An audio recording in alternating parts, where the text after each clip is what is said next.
नमस्कार, मी हर्षाली हितगुज या आपल्या खास कार्यक्रमामध्ये आपल्या सर्वांचं स्वागत। या कार्यक्रमात आपण विविध आजार त्यावरील उपचार या संदर्भात चर्चा करत असतो आणि तज्ञांचं मार्गदर्शन घेत असतो। आणि आजचा आपला विषय आहे ॲक्युपंक्चर, एक विना औषध उपचार पद्धती।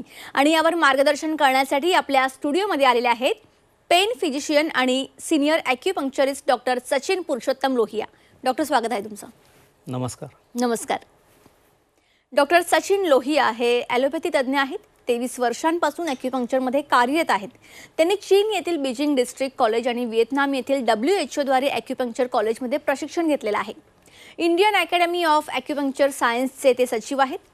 हाँगकाँग ॲक्युपंक्चर सोसायटी आणि वर्ल्ड असोसिएशन ऑफ चायनीज मेडिसिनचे ते सदस्य आहेत। पेन मॅनेजमेंट फेलोशिप त्यांनी प्राप्त केलेली आहे। स्लीप डिस्क आणि ऑटोइम्युन डिसऑर्डरवर रिसर्च पेपरसाठी उत्कृष्ट सादरीकरणाकरिता त्यांना गोल्ड ओक्स पुरस्काराने सन्मानित देखील करण्यात आला आहे। ॲक्युपंक्चरसाठी प्रसिद्ध असलेल्या 3 पुस्तकांसाठी त्यांनी लेखन केलेलं आहे। घरच्या घरी ॲक्युप्रेशर आणि ॲक्युपंक्चरमधील मॉडेल प्रश्नसंच भाग 1 आणि 2। मुंबई, औरंगाबाद आणि दिल्ली येथे ते कार्यरत आहेत।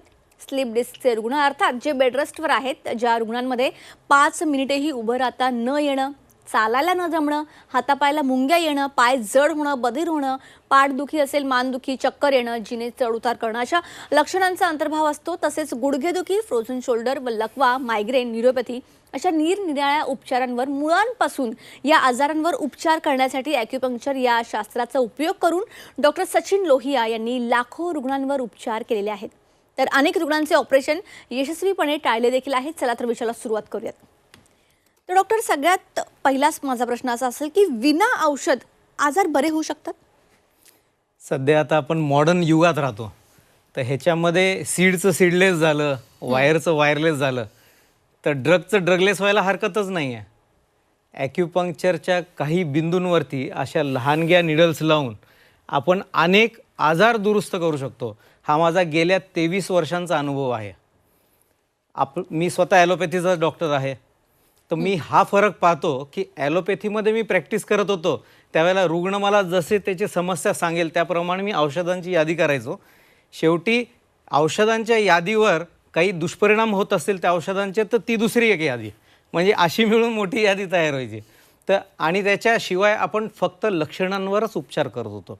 ॲक्युपंक्चरमध्ये आपण रोगाचं मूळ शोधून उपचार करतो, त्याच्यामुळं अनेक रोग कायमस्वरूपी दूर होऊ शकतात। शिवाय ह्याच्यात औषधं नाहीत, त्याच्यामुळे ह्याचे गंभीर दुष्परिणाम नाही, लिव्हर किडनी तुमची सेफ राहते, जास्त लांब ट्रीटमेंट लागत नाही, कमी खर्चिक आहे, असे अनेक फायदे आहेत ॲक्युपंक्चरचे। तर असंच मी म्हणतो की ॲक्युपंक्चर एक फ्युचर मेडिसिन आहे। ओके, मग असे कोणते कोणते आजार आहेत ज्यावर ॲक्युपंक्चर ही थेरपी काम करू शकते? माझ्या OPDमध्ये 80% रुग्ण हे फ्रोझन शोल्डर, स्लीप डिस्क, गुडघेदुखी ह्याचे असतात। त्याखेरीज लकव्याचे पण बरेच पेशंट आपल्याकडे येतात, पॅरालिसिसचे, आणि अनेक आजार जिथे ॲलर्जी आहे, म्हणजे दम लागतो, सर्दी होते सतत, त्याचे अनेक पेशंट येतात। त्याच्यानंतर न्यूरोपॅथीचे येतात, मेंदूच्या आजाराचे केस येतात। ॲक्युपंक्चरमध्ये सांध्यातील सूज कमी होते, त्याच्यामुळे आर्थरायटिससारखे आजार बरे होऊ शकतात। मज्जारज्जू जी आहे, जी स्पायनल कॉर्ड आहे, ती दुरुस्त केल्याने हातापायात ताकद वाढू शकते। सूज कमी होते, त्याच्यामुळे डिस्कची जी सूज आहे ती कमी झाली तर स्लीप डिस्कवर पण चांगला फायदा होतो। असे अनेक आजार, म्हणजे रेअर टू रेअर डिसऑर्डर्स म्हणलं तर मी जवळपास आज नाही म्हटलं तरी 200 ते 300 विविध प्रकारचे आजार हँडल केले आहेत। त्याच्यामध्ये रेअरमध्ये irritable bowel syndrome, multiple sclerosis, CIDP असे डिफिकल्ट डिसऑर्डर्स ट्रीट केलेले आहेत, जिथे इनक्युरेबल म्हणजे हा दुरुस्त होऊ नाही शकत असं म्हटलं जातं। पण ॲक्युपंक्चरमध्ये बऱ्याच वेळेला मी पाहिलेलं आहे की रुग्ण सहज बरा होऊ शकतो। ओके, म्हणजे ही ॲक्युपंक्चर थेरपी एवढ्या आजारांवर जर उपयुक्त असेल तर ही नेमकी थेरपी काम कशी करते याविषयी थोडं सविस्तरमध्ये आपल्या प्रेक्षकांना सांगा। ॲक्युपंक्चर पद्धतीप्रमाणे आपल्या शरीरावर असा मेरिडियन्सचं जाळं असतं। आम्ही मॉडर्न उपचार पद्धतीमध्ये पाहतो की रक्तवाहिनी असतात, व्हेन्स असतात, नर्व्ज असतात, तर ॲक्युपंक्चर पद्धतीप्रमाणे शरीरावर मेरिडियन्सचं जाळं आहे। ही सुपर गव्हर्निंग सिस्टीम आहे, जे हे 3 जे मी सांगितलं तुम्हाला, व्हेन्स, आर्टरीज, नर्व, ह्याला ही चालवते। तर ह्या मेरिडियन सिस्टीम ह्या आतल्या अवयवांना पण जोडलेल्या असतात आणि शिवाय शरीराच्या वरच्या भागावर पण असतात।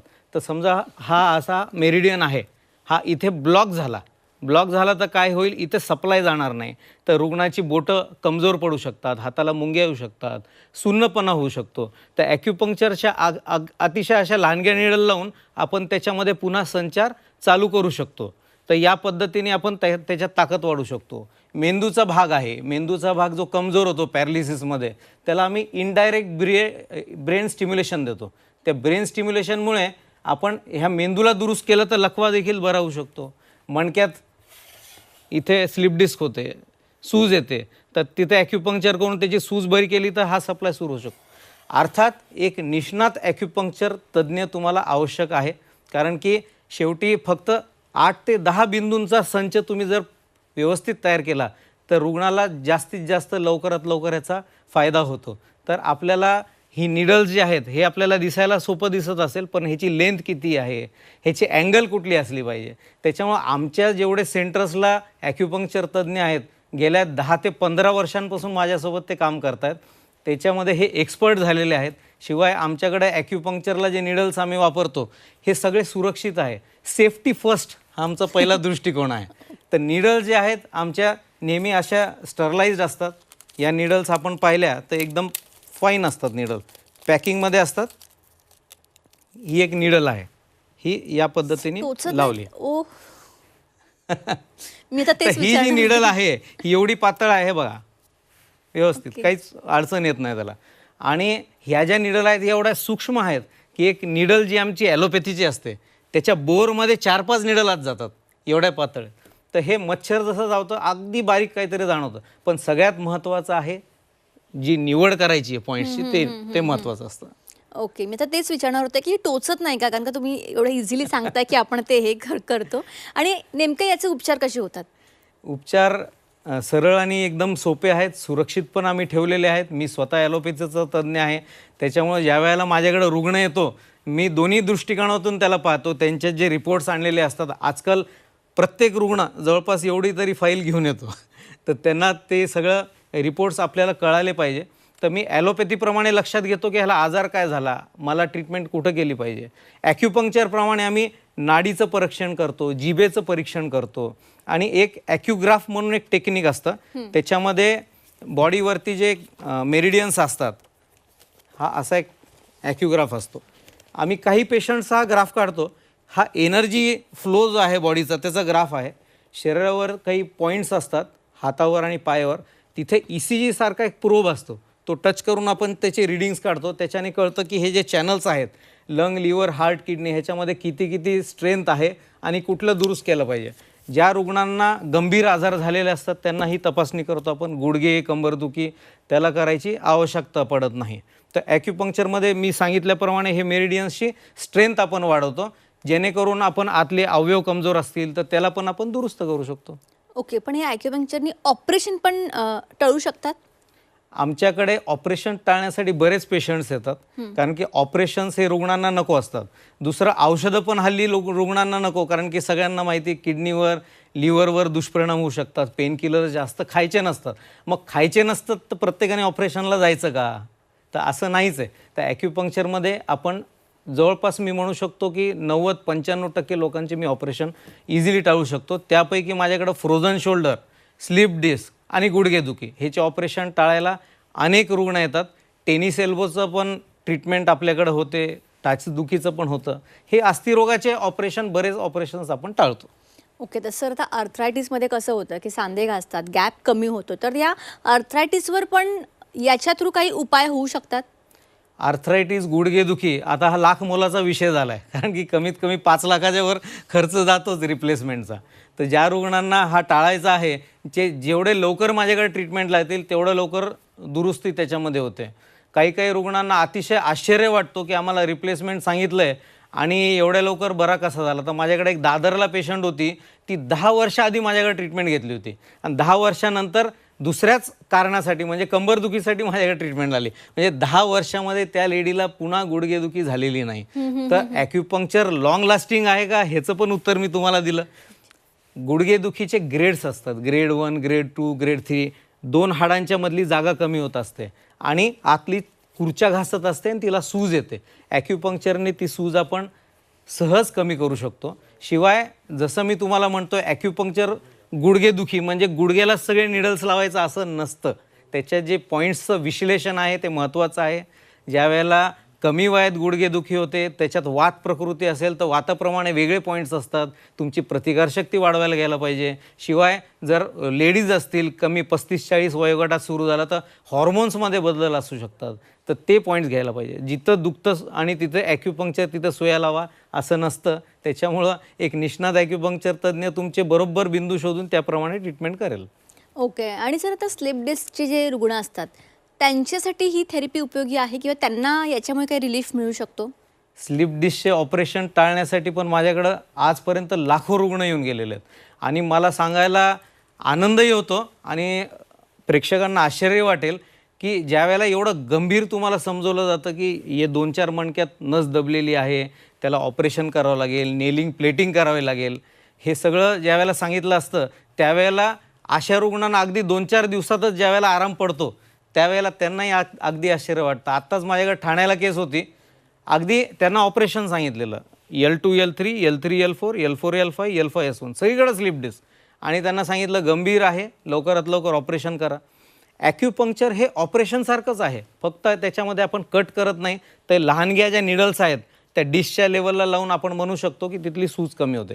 हे एकदम सोप्या भाषेत तुम्हाला सांगायला. पण ह्याचे महत्त्वाचे बिंदू असतात. खरं तर ॲक्युपंक्चरचे महत्त्वाचे बिंदू आपला जो अँकल जॉईंट आहे त्याच्या खाली आणि रिस्ट जॉईंट आहे त्याच्या खाली असतात. फक्त ते शोधणं आवश्यक असतं. असे अनेक माझे जेवढे स्लिप डिस्कचे केसेस, आता माझं ठाण्याचं सेंटर अगदी स्टेशनपासून जवळ आहे. एक पेशंट माझ्याकडे 20 वेळेला तरी कमीत कमी बसून यायचा, एवढं पाय दुखायचा त्याचा. तर आपल्या ट्रीटमेंटनंतर अवघ्या 10-15 दिवसानंतर तो पूर्ण तेवढा स्ट्रेच एकत्र चालायचा. कितीतरी पेशंट आहेत माझे जे आता प्रॉपर परत रेल्वेने प्रवास करतात, त्यांना ऑपरेशनची गरज पडत नाही. तर अशा पद्धतीने ऑपरेशन अशी एक वस्तू आहे जिथं सर्जरीमध्ये पण आम्हाला शिकवलं जातं की बेटर लेटर म्हणजे नंतरच केलेलं बरं. तर अशा रुग्णांनी आधी अवश्य ॲक्युपंक्चरचं निदान 8-10 दिवस ट्रीटमेंट घेतलं तरी तुम्हाला त्याचा असर लक्षात येतो. म्हणजे याच्यामुळे ऑपरेशन टाळू शकतो यापेक्षा मोठी कुठली गोष्ट असू शकत नाही. तर सर फ्रोझन शोल्डर आणि टेनिस एल्बो यावर या थेरपीचा काही उपयोग होऊ शकतो? फ्रोझन शोल्डरमध्ये हात वरती जातच नाही, आखडून जातो आतमध्ये आणि त्याच्यामध्ये सूज येते 2 हाडांच्या मध्ये. हा बॉल अँड सॉकेट जॉईंट. डायबिटीजच्या लोकांमध्ये फ्रोझन शोल्डर खूप कॉमन आहे, त्याला काही कारण लागत नाही.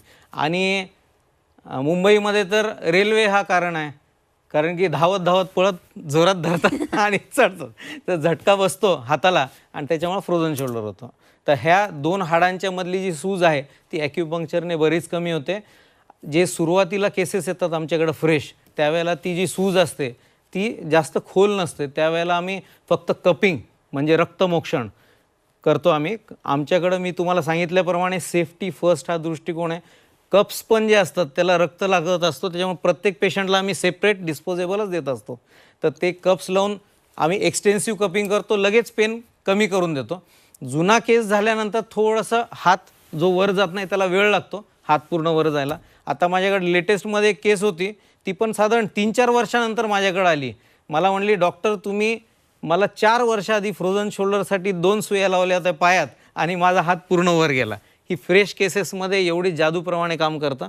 आणि मी म्हटल्याप्रमाणे ॲक्युपंक्चरमध्ये जिथं दुखतं तिथं सुया लावून नाही, तर त्याचे पॉईंट्स वेगळे असतात. त्याचा अभ्यास हा फार डिटेलमध्ये आहे. तर असं फ्रोझन शोल्डर, तसंच टेनिस एल्बोमध्ये क्रिकेटचा जो तेंडुलकर त्याच्यामुळे फेमस झालेलं टेनिस एल्बो. आणि मला सांगायला आनंद होतो की आपल्याकडं तो ट्रीटमेंट त्यांनी घेतलेली आहे. तर हा जो टेनिस एल्बोचा त्रास आहे फार दुखतं याच्यात. खरं तर टेनिस न खेळणाऱ्यांना पण टेनिस एल्बो होतो. बरेच लोक जे वजन उचलतात त्यांना हा टेनिस एल्बो होतो. एक माझ्याकडं व्यापारी होता, तो सकाळी दुधाचे कॅरेट उचलायचा, तर दोन्हीकडे दुखायला लागलं. आता ह्या बिचाऱ्यांनी काय करावं, पेन किलर पण नाही, त्याला ऑपरेशन पण नाही. माझ्या ट्रीटमेंटने बरा झाला, त्याचा बिचाऱ्याचा रोजीरोटीचा धंदा परत सुरू झाला. क्या बात आहे. तर सर तुम्ही सांगितलं वेगवेगळ्या आजारांवर तर हे उपयुक्त आहेच, पण त्याचबरोबर स्पॉन्डिलोसिस आहे त्याला काही याच्यामुळे म्हणजे या ट्रीटमेंटचा त्याला काही फायदा होऊ शकतो त्या रुग्णांना? स्पॉन्डिलोसिसला तर मी हसत हसत म्हणतो सॉफ्टवेअर सिंड्रोम आहे. कारण की जे लॅपटॉप आणि हल्ली तर इंस्टाग्राम पण सिंड्रोम आहे, त्याच्यावरती जे सतत तासनतास लोक बघतात, तर त्याच्यामुळे पण मानेचे जे मणके आहेत त्यातले जे स्नायू आहेत, हे मांसपेशी जे स्पायनल मसल्स आहेत ते वीक होतात आणि त्याच्यामुळं मणक्यांचे आकार बदलतात. खरं तर स्पॉन्डिलोसिस, आर्थरायटिस हे एजिंग प्रोसेस आहे. वयाप्रमाणे प्रत्येकाला होणारच आहे, पण त्याचं दुखणं जाणवत नाही, कारण की जेवढं वय आहे तेवढ्या प्रमाणात ते घासलं तर त्रास होणार नाही. आता 35चं वय आहे आणि तुमचे मणके 50चे झाले तर नैसर्गिक आहे की तुम्हाला त्रास होणार. तर अशा मणक्यांमध्ये मणक्यांमध्ये जी झीज होते त्याच्याने स्पायनल नर्व्स आखडतात. आखडल्यामुळं मान कंबर खूप दुखते आणि नंतर जास्त वेळ असं चाललं तर नंतर स्लिप डिस्क होणार त्याच्यामध्ये. तर हे सगळं टाळण्यासाठी ॲक्युपंक्चर तुम्ही लवकरात लवकर घ्या, कारण की हे वरच्याच लेवलला आहे, अजून जास्त डीप नाही गेलेलं. लवकरात लवकर मांसपेशी बऱ्या झालं नंतर थोडे व्यायाम करायचे, बरं होऊन जातं. ओके सर, ज्यांना लकवा मारलेला असतो किंवा अशा रुग्णांच्या ज्या मांसपेशी असतात त्या पुन्हा काम करू शकतात का? ऍक्च्युली वेळ कमी असल्यामुळे थोडं थोडक्यात उत्तर द्या. अच्छा, लकव्याचं कसं आहे की 2-3 प्रकारचे आहेत. एक अर्धांगवायू आहे, अर्धी बाजू जाते, मेंदूच्या रक्तवाहिन्यामध्ये गुठळी जाते, त्याच्यामुळे ताकद कमी होते. दुसरं, मणक्याला मार बसला मानेत तर दोन्ही हात दोन्ही पाय जाऊ शकतात. कमरेच्या बसला दोन्ही पाय जाऊ शकतात. लघवीचा शौचाचा कंट्रोल जातो. काही लोकांना फक्त तोंड वाकडा होता, बेल्स पाल्सी म्हणतात. या तिन्ही गोष्टींवरती ॲक्युपंक्चर उत्तम काम करतं, कारण की आम्ही डायरेक्ट जे नर्व्ज आहेत त्याला पण स्टिम्युलेट करू शकतो आणि ब्रेनमध्ये जर लकव्याचं कारण असेल त्याला इनडायरेक्ट ब्रेन स्टिम्युलेशन करतो. मेन म्हणजे त्याच्या कारणावर आपण उपचार करतो. कारणावर उपचार केलं तरच ते बरं होईल, वरच्यावर मालिश करून तर बरं होणारच नाही. ओके. आणि सर, न्यूरोपॅथीमध्ये जी पायात आग होते त्यावर ही थेरपी कशा पद्धतीने काम करू शकते, थोडक्यात सांगाल? न्यूरोपॅथीमध्ये तळव्याला रक्त सप्लाय कमी पडतो. न्यूरोपॅथी डायबिटीजमध्ये कॉमन आहे. एक पेरिफेरल न्यूरोपॅथी नावाचा पण प्रकार असतो. आत्ताच माझ्याकडे एक ठाण्याला पेशंट आहेत, ते म्हणजे मुंबईचे जे स्कूल युनिफॉर्म्स आहेत ते सेकंड बिगेस्ट मॅन्युफॅक्चरर आहेत. त्यांना दोन्ही पायामध्ये एवढी न्यूरोपॅथी होती, चालताना तोल जायचा. आपल्या 2च महिन्याच्या ट्रीटमेंटमध्ये पायाचा सुन्नपणा गेला, मुंग्या गेल्या आणि व्यवस्थित चालतात, काही तोल जात नाही, काही नाही. पायामध्ये आग असते त्यावेळेला ट्रीटमेंट घ्या, लवकरात लवकर बरं होतं. सुन्नपणा असताना मग मात्र थोडा वेळ लागू शकतो, पण ॲक्युपंक्चर उत्तम उपाय आहे. अगदीच. आणि जन्मावेळी जेव्हा मूल लेट रडतं तेव्हा त्याच्या मेंदूवर परिणाम होतो, तर त्यावर कशा पद्धतीने काम करतं, थोडक्यात सांगा. डिलेड माइलस्टोन्स आहेत, मान धरणं, रांगणं सगळं लेट होतं अशा मुलांचं. ॲक्युपंक्चर मेंदूची जी क्षमता आहे ते वाढवण्यासाठी चांगलं काम करू शकतं. त्यावर काही आपण बिंदू लावले तर त्याच्याने हातापायात ताकद वाढायला मदत होते आणि मुलाचं जे मान धरणं होत नाही ते पण, रांगणं, असं बरेच मुलांना मी नीट केलेलं आहे. माझ्या यूट्यूब चॅनलवरती डॉक्टर लोहिया तुम्ही सर्च करा, बरेच पेशंट तुम्हाला बघायला मिळतील. ओके. त्याचबरोबर दृष्टीदोष असेल, बहिरापणा असेल किंवा वंध्यत्व, PCOS यावर सुद्धा ही थेरपी काम करते का? Yes, definitely. दृष्टी कमी होते. ऑप्टिक ॲट्रोफी म्हणजे डोळ्याची नस वाळते, अशा पेशंटला पण चांगलं काम करतं. कानाची नस वाळते, ऐकायला कमी येतं, मूकबधीर मुलं ह्याच्यावर काम करते. त्याच्यानंतर तुम्ही PCOSचं म्हटलात तर त्याच्यामध्ये इस्ट्रोजन आणि प्रोजेस्ट्रॉनमध्ये लेवलमध्ये डिफरन्स येतो. वंध्यत्व म्हणजे इन्फर्टिलिटी राहू शकते, लठ्ठपणा होतं. तर आपलं मेंदूपासून जो ॲक्सिस आहे ओव्हरीजचा तो सुधारण्यासाठी फार चांगलं ॲक्युपंक्चरचं काम आहे. आणि हे मी म्हणत नाही आहे, हे शास्त्रीय दृष्टिकोनातून सिद्ध पण झालेलं आहे की हे दुरुस्त केल्याने PCOSला चांगला फायदा होतो. अनेक गायनेकॉलॉजिस्ट मुंबईच्या माझ्याकडे ट्रीटमेंटला IVFच्या आधी पाठवतात की तुम्ही ॲक्युपंक्चर करा, कारण की आतमधली जी परत असते युट्रसची ती जाड पडते. 12 to 14 mm झाली की फर्टिलिटीला फायदा होतो. ओके. सर, ॲसिडिटी, ॲलर्जी आणि त्याचबरोबर अर्धशिशी यावर सुद्धा हे फायदेशीर आहे? निश्चितच. ॲलर्जीमध्ये शरीराची प्रतिकारशक्ती वाढते ॲक्युपंक्चरने. तर जसं एखादा व्यक्ती आहे ज्याला ॲलर्जी आहे त्याचा आणि नॉर्मल माणसामध्ये तोच फरक आहे की त्याची प्रतिकारशक्ती कमकुवत पडते. आपण ती व्यवस्थित केली तर ॲलर्जीचं जर कण आतमध्ये गेलं तर त्याला रिॲक्शन येणार नाही. कुठपर्यंत आपण ॲलर्जीचे औषध घालवणार त्याला, नंतर हळूहळू ते दम्यापर्यंत जातं. त्या ॲक्युपंक्चरने आपण ती प्रतिकारशक्ती वाढवली तर निश्चित चांगला फायदा होतो. आनुवंशिक असेल तरच वेळ लागतो. अशी साधी सर्दी असेल तर लवकरात लवकर बरी होते. बाकी अर्धशिशीमध्ये डोकं खूप दुखतं, डोक्यामधले रक्तवाहिन्या फुगतात, ठक ठक ठक ठक दुखतं, त्याला पण ॲक्युपंक्चर फार चांगलं काम करतं. मेन म्हणजे पेनकिलर्सपेक्षा पण फास्ट ॲक्शन येते त्याची, एवढं चांगलं काम करतं. ओके. आता किडनी, लिव्हर, हार्ट, ब्रेन या अवयवांचे जे आजार असतात त्याबद्दल आणि ॲक्युपंक्चरच्या लोकप्रियतेबद्दल अगदी थोडक्यात सांगा. जसं मी तुम्हाला म्हटलं की किडनी हे जे आपले पॉईंट्स आहेत हे आतमधल्या अवयवांशी निगडीत असतात, जुडलेले असतात. तर त्याला आपण ते जे पॉईंट्स आहेत त्याला व्यवस्थित केलं तर त्या अवयवांना दुरुस्त करण्यासाठी फायदा होतो. कोरोनामध्ये बऱ्याच लोकांचे लंग्स वीक झाले होते. 20 एक तर डॉक्टर होते 28 वेळेला श्वास घ्यावा लागायचा त्यांना एका मिनिटामध्ये. तर आपल्या ट्रीटमेंटने त्यांचे लंग्स दुरुस्त करण्यासाठी आपण काम केलं. आजही औषध उपचार पद्धतीमध्ये त्याच्यावर चालू आहे की काय करून आपण लिव्हर, किडनी आणि हार्ट ह्याची दुरुस्ती करू शकतो. पण ॲक्युपंक्चरमध्ये हे ऑलरेडी टेक्स्टमध्ये आहे की आपण कसं दुरुस्त करायचं. रुग्णांना माहिती नाही आहे की हे अवघड आजार पण बरे होऊ शकतात. माझ्या माध्यमातून कदाचित बऱ्याच लोकांना माहीत पडलं. तुम्ही ॲप्रोच करू शकता ॲक्युपंक्चरसाठी. फार चांगले उत्तम रिझल्ट्स आहेत. सर हे काय आहे? हे पुस्तक आहेत आमचे प्रकाशित. ॲडव्हान्स्ड ॲक्युपंक्चर आहे जर्मनीमध्ये आणि इतर बऱ्याचशा देशांमध्ये हे शिकवलं जातं. यामधनं ॲक्युपंक्चर टेक्स्ट हे एक ॲक्युपंक्चर कम्प्लीट टेक्स्टबुक आहे. ओके. हे पण शिकवलं जातं स्टुडंट्सला. आणि तसेच सामान्य लोकांसाठी पण मराठी, इंग्लिश, गुजराती, अगदी जर्मनमध्ये पण ॲक्युप्रेशरचे पुस्तक आहेत. घरच्या घरी 25-30 आजारांवर कसं उपचार करायचं. आणि तुम्ही लोकप्रियतेबद्दल बोललात तर आजकाल अनेक सेलिब्रिटीज ॲक्युपंक्चर घेतात. म्हणजे बऱ्याच लोकांनी विराट कोहलीच्या इथे असा डाग पाहिला तर ते कपिंगच होतं. आणि बिरजू महाराज, पंडितजी, त्याच्यानंतर मनोज कुमार आणि अनेक, झहीर खानला मी स्वतः ट्रीटमेंट दिलेली. अशा अनेक लोकांना आपण ट्रीटमेंट दिली. लोकांमध्ये खूप जास्त आता बदल घडलाय आणि लोकांना ॲक्युपंक्चर हवंसं झालेलं आहे. ओके सर, तुम्ही या ठिकाणी याला खूप चांगलं मार्गदर्शन केलं, त्यासाठी तुमचे मनापासून धन्यवाद. नमस्कार. तर प्रेक्षकांनो, आजचा आपला विषय होता ॲक्युपंक्चर एक विना औषध उपचार पद्धती. त्यासाठी पेन फिजिशियन आणि सिनियर ॲक्युपंक्चरिस्ट डॉक्टर सचिन पुरुषोत्तम लोहिया या ठिकाणी आले होते. त्यांनी अतिशय उत्कृष्ट असं मार्गदर्शन केलेलं आहे. एकंदरीत तुम्हाला कळालं असेल की ॲक्युपंक्चरचे किती फायदे आहेत. यावरून तुम्ही ऑपरेशनसुद्धा टाळू शकता.